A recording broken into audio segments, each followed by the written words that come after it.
Hello friends, இதில் இன்றைக்கி என்ன ஹைலைட் பார்க்கலாமா?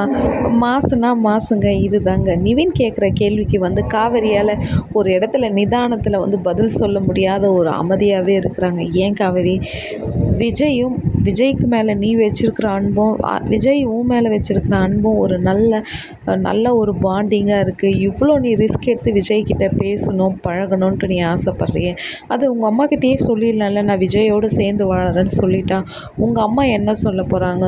இல்லை நிவின், என் அம்மா இப்படி சொன்னாலே போதும், நான் கன்சீவாக இருக்கிறேன்னு சொன்னாலே போதும், நீ போய் சேர்ந்து வாழுன்னு சொல்லுவாங்க. ஆனால் என் அம்மா பட்ட அவமானமும் என் அம்மா பட்ட கஷ்டமும் ரொம்ப இருக்குது நிவின். ஏன்னா எங்களை ரொம்ப கஷ்டப்பட்டு வளர்த்து இப்போ அந்த கொடைக்கானல்லேருந்து இங்கே திருப்பி எங்கள் அம்மா ஒன்றும் இல்லாத நிலைமையிலேயே இருக்கிறாங்க. அவங்கள நான் ஒரு ஹை ரேஞ்சில் வச்சாதான் இப்போ அவங்க பட்ட கஷ்டத்துக்கெலாம் ஒரு நன்மை கிடைக்கும். அதால் தான் இப்போ நான் விஜய் கூட போயிட்டேன்னா என் வீட்டுக்கு சப்போர்ட் பண்ண முடியாது நிவின், அதால் தான் நான் இப்படியே இருக்கிறேன்னும் போது அப்போ காவேரி என்ன நிவின் பண்ணுறது, என் குடும்பத்தை எடுத்து பார்க்குறதுக்கு நான் மட்டும்தான் இருக்கிறேன். கங்கா அக்காவுக்கு அவ்வளோ இந்த வெளி உலகம்லாம் தெரியாது. என்னவோ என் குடும்பம் நல்லா இருந்தால் எனக்கு அதே போதும் நிவின் நிவின்கிட்ட காவேரி ஒரு நல்ல ஃப்ரெண்டாக சொல்கிறாங்கங்க. வேறு லெவலில் இருந்துச்சுங்க.